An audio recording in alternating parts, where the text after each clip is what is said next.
Hello guys, मेरा नाम है सुधनवराज कड़गत कई और मैं पिछले टाइम कुछ वीडियोस डाले थे। तो उस वीडियो से मुझे बहुत अच्छे रिस्पांस मिला, तो इसलिए मैं एक नया वीडियो डाल रहा हूँ। तो चलिए शुरू करते हैं आज का।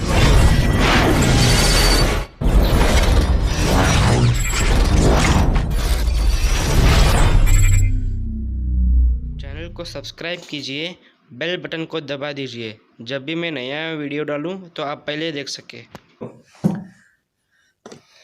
तो आज का टॉपिक है टाइम ट्रैवलिंग और एस्ट्रल प्रोजेक्शन के बारे में। तो असल में टाइम ट्रैवल होता क्या है? टाइम ट्रैवल मतलब समय में यात्रा। समय में यात्रा करना कोई आसान काम नहीं है, पर फिर भी बहुत सारे लोग ये करने के लिए प्रभावित होकर कुछ काम कर बैठते हैं। हमारे पास कई सारे प्रूफ्स हैं जो कि ये साबित करते हैं कि टाइम ट्रैवल असल में मुमकिन है। तो पहला बात यह है, टाइम ट्रैवल किया कैसे जाता है? हालांकि आज तक हमारे पास कोई ऐसा इंस्ट्रूमेंट नहीं है जो कि टाइम ट्रैवल करने के लिए है मदद कर सके, पर फिर भी बहुत सारे लोग ये प्रयत्न करते हैं। तो एस्ट्रल प्रोजेक्शन ये आध्यात्मिक शक्ति से होता है। टाइम ट्रैवल का एक टेक्निक है, उसी से होता है ये। एस्ट्रल प्रोजेक्शन से हमारा माइंड, हमारा आत्मा जो है वो हमारे शरीर से बाहर निकल जाता है और वो कहीं भी जा सकता है, कहीं भी, मतलब पास्ट, प्रेजेंट और फ्यूचर। तो टाइम ट्रैवल इसी के मदद से किया जा सकता है, ऐसे बहुत सारे संभावना है। तो एक्चुअली एस्ट्रल प्रोजेक्शन कोई बच्चों का खेल नहीं है, ये हमें हमेशा किसी गाइड के मदद से ही करना बेहतर होगा, वरना हम इस दुनिया में कभी वापस नहीं आ पाएंगे। तो असल में टाइम ट्रैवल के कई सारे सबूत भी पाए गए हैं। जैसे मैं ये वीडियो एक्चुअली एक फिल्म है, हम सभी लोगों ने देखा होगा। ये और कोई नहीं, मार्वल्स का ही है। ये मार्वल्स एंड गेम है, एवेंजर एंड गेम। तो इस पिक्चर पूरा का पूरा पिक्चर टाइम ट्रैवलिंग पे ही बेस्ड है। तो इन्होंने ये भी साबित कर दिया है कि क्वांटम फिजिक्स में ये प्रूफ अवेलेबल हो सकता है। तो इसके मदद से ये थ्योरी भी बन जाता है कि हमारे जैसे कई सारे डायमेंशंस है। ये डायमेंशंस मैंने पिछले वीडियो में भी डायमेंशन क्या है ये बता दिया है। तो प्लीज़ जो आइकॉन है उसे दबा दीजिए, वो वीडियो आपको मिल जाएगा। तो उसमें भी मैंने सब कुछ बता दिया है। तो वो बेसिक था, अब जो बता रहा हूँ वो एडवांस है। तो ये एडवांस आपको बहुत मदद कर पाएगा सच जानने में कि टाइम ट्रैवल असल में क्या है। एस्ट्रल प्रोजेक्शन भी उसी का एक छोटा सा हिस्सा है। तो अब हम शुरू करने हैं एक छोटा से। तो ये मन से कैसे किया जाता है, ये आपको एस्ट्रल ट्रैवल की मदद से किया जा सकता है। और एस्ट्रल ट्रैवल एक्चुअली एक हिप्नोसिस का एक पार्ट है, छोटा सा पार्ट आता है। एस्ट्रल ट्रैवल करने से समय का यात्रा बन जाता है, पर अगर आपको एस्ट्रल प्रोजेक्शन करना है, प्रोजेक्शन यानी आपका अपने शरीर को उस डायमेंशन में या उस फ्यूचर टाइम में प्रोजेक्ट करना है, दिखाई देना है, वो बहुत टाइम लगेगा। उस प्रोजेक्शन में 5 से 6 साल तक मेडिटेशन भी करना पड़ेगा। उसके बाद आपको प्रैक्टिस करना पड़ेगा, फिर वो संभव हो सकता है। तो मैं अभी कुछ एग्जाम्पल्स दिखाने वाला हूँ, उसके बारे में डिस्कस करने वाला हूँ। तो ठीक है, शुरू करते हैं। ये पंचवर्ण स्वामी टेम्पल, उस टेम्पल के पिलर पे एक स्टैचू है, छोटा स्टैचू, जिसपे आप देख सकते हैं कि एक आदमी साइकिल चला रहा है। ये करीब 800 साल पुराना स्टैचू है। 800 साल पहले कोई भी साइकिल नहीं था, पर यह माना जाता है कि यह साइकिल किसी ऐसा टाइम ट्रैवलर का था और वो गलती से उस डायमेंशन में छूट गया था। तो अगले वीडियो पे जाते हैं। इस वीडियो में आप देख सकते हो कि एक लेडीज है जो एक वस्तु पे देख रही है, और वो वस्तु कुछ इस तरह से नजर आते है कि जैसे कि वो एक लैपटॉप है। उसके अंदर 2 होल्स भी है जो ये दर्शाते हैं कि वो एक चार्जिंग पिन और एक कोई एम्पलीफायर पिन है, यानी हेडफोन लगाने वाला वो पिन होता है ना, वो पिन है। तो इससे भी ये भी साबित होता है कि कोई टाइम ट्रैवलर ही वहाँ पे आ गया हो, कि ये इजिप्ट का है और इजिप्ट में कई सारे पुराने पुराने पिरामिड्स भी है। तो वो पिरामिड इतने भारी भारी पत्थर से बने कि हम लोग जैसे लोगों से तो उठ ही नहीं पाएगा, पर फिर भी वहाँ पे है। तो कई लोगों का मानना है कि वहाँ पे एलियंस लोग आए थे और उन्होंने ये सब पिरामिड बना दे देते। तो नेक्स्ट पिक्चर आप देख सकते हैं। नेक्स्ट पिक्चर में ये जो लेडी है ये मोबाइल फ़ोन यूज़ कर रही है और ये फ़ोटो 1950 का है। 1950 में मैं आपको बता दूं कि 1950 में मोबाइल फ़ोन इन्वेंट नहीं हुए थे। ये एक टाइम ट्रैवलर है।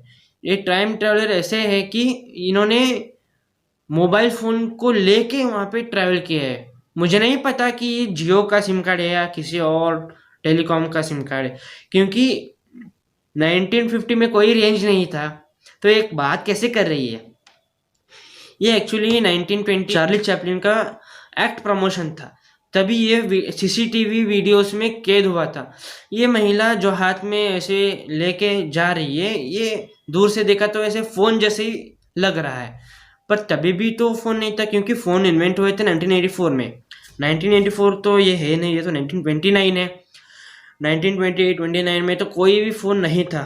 तो क्या है ये? और ऐसे भी कोई ऐसे हाथ रखे कोई बात तो नहीं कर सकता किसी से, तो डेफिनेटली एक कोई टाइम ट्रैवलर ही होगी जो भविष्य से पीछे आके कोई नज़रअंदाज ले रही है कि एक समय कैसा होगा। तो नेक्स्ट, ये एक आर्कियोलॉजिकल डिपार्टमेंट को करीब 50 साल पहले ये चीज़ मिला था।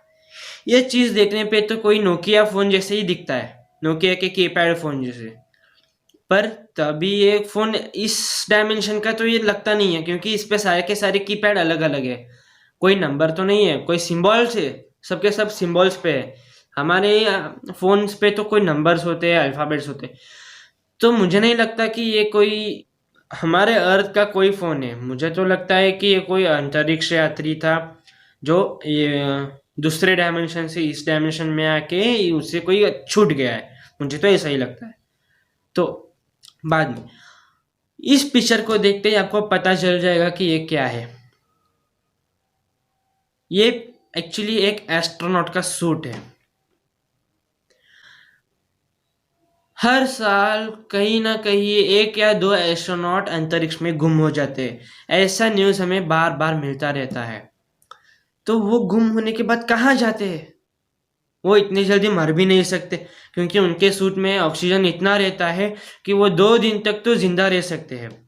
पर फिर भी वो कहाँ चले जाते हैं ये किसी को नहीं पता है। पर फिर भी एक दो थ्योरीज ऐसे बोलते हैं कि वो वर्म होल में चले गए। हाँ, वर्म होल्स मैंने इसका भी नोटेशन पिछले वीडियो में भी लिया था, वर्म होल्स क्या होता है। तो वो भी आपको फिर से उस मीडिया में मिल जाएगा, पर फिर भी मैं बता देता हूँ। वर्म होल्स एक पोर्टल्स रहते हैं। पोर्टल्स यानी एक डायमेंशन से दूसरे डायमेंशन में जाने के लिए एक छोटा सा रास्ता। तो वो रास्ता कुछ बहुत ही तेज होता है, इतना तेज कि आपको फाड़ के रख देगा। पर वो बंदा एस्ट्रोनॉट सूट में था, इसीलिए वो बच गया। और वो आप ध्यान से देखो तो वो सूट फटा हुआ है इसलिए, और वो वहीं पे मर गया। और फिर भी उसका सूट का मेन स्ट्रक्चर अभी भी वैसा ही है, वो फॉसिल में कन्वर्ट हो गया। तो नेक्स्ट क्लिप देखेंगे।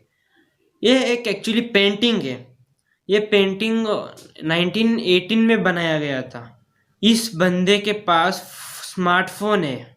स्मार्टफोन आए हैं 2000 के बाद, पर इसके पास स्मार्टफोन दिखाई दे रहा है।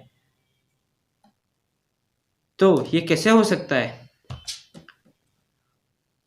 किसी को नहीं पता ये क्या है, कहाँ से आया है, पर ये जहाज में है। तो कई सारे लोग ये अनुमान लगा रहे कि उसके पास जो है वो कंपास है, वो कंपास की मदद से नेविगेट कर रहा है। तो ये भी हो सकता है। किसी के पास ठोस सबूत नहीं है कि वो टाइम ट्रैवलर था जो कि भविष्य से पीछे आके इस्तेमाल कर रहा है अपना कंपास मोबाइल में। हमारे पास सभी मोबाइल में भी ये कंपास होता है। नेक्स्ट क्लिप देखेंगे तो ये है और 1935 का पिक्चर है ये। 1935 में भी फ़ोन नहीं थे, कैमरास नहीं थे, DSLR कैमरास नहीं थे। इस बंदे को देखिए, ये काफ़ी एडवांस लग रहा है। बाकी सारे लोगों को कंपेयर किया तो वो टी शर्ट जैकेट्स पहन रहा है, उसके हाथ में भी कैमरा है, DSLR कैमरा है, तो ये साफ जाहिर होता है। और तो और उसके आंखों पे जो गॉगल्स है, सनग्लासेस है, वो उस जमाने में नहीं बनते थे, उस जमाने में बिल्कुल भी नहीं बनते थे। तो इससे क्या साबित होता है कि ये इस समय टाइम ट्रैवलर था और ये भविष्य से पीछे आ गया था। अभी तक हमने जो कुछ भी वीडियोस देखे हैं, क्लिप्स देखे हैं, इन सब में यही दिखाई दे रहा है कि हम सिर्फ टाइम ट्रैवलिंग की मदद से पीछे ही जा सकते हैं, सिर्फ पीछे जा सकते हैं, पर अभी तक कोई फ्यूचर में नहीं गया है और ना ही कभी इतनी जल्दी जा सकता है। अगर आपको पता चल गया कि आप फ्यूचर में क्या बन रहे हो, क्या बनना चाहते हो, तो आप क्या मेहनत करोगे? क्योंकि आपको पता रहता है कि मुझे ये मिलने वाला है, तो अब वो नेचर आपको पता करना नहीं देगा, वो मुमकिन नहीं है। अगर आप कोशिश भी कर लो तो पता चल भी गया, पर फिर भी नेचर आपको वो याद भी रखने नहीं देगा, टाइम के साथ वो भूल जाएंगे आप। तो ये भी एवेंजर्स का ही है। इसमें मैं ये दिखाना चाहता हूँ, अगर आप गलती से पास्ट में गए और गलती से आप खुद के डायमेंशन मतलब खुद से ही मिल गए तो क्या होगा? आप लड़ पड़ेंगे, क्योंकि किसी को भी ये पता नहीं होता कि मैं खुद से कैसे मिल सकता हूँ।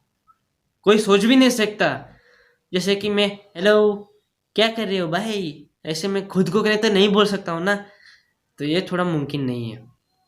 अगर मैं फ्यूचर में गया भी तो मुझे कुछ याद नहीं रहेगा।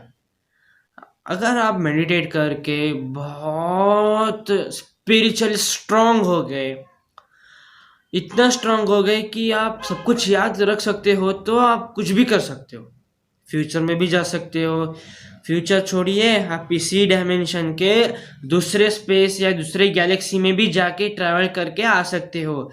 क्योंकि मैं आपको बता दूं, ये टाइम का जो मामला है, ये हमारे एस्ट्रल प्रोजेक्शन में दूसरी तरीके से चलता है। 5 घंटे थे, तो आप समझ में आ गए होंगे कि ये कुछ अलग तरीके से टाइम चलता है उस वर्ल्ड में।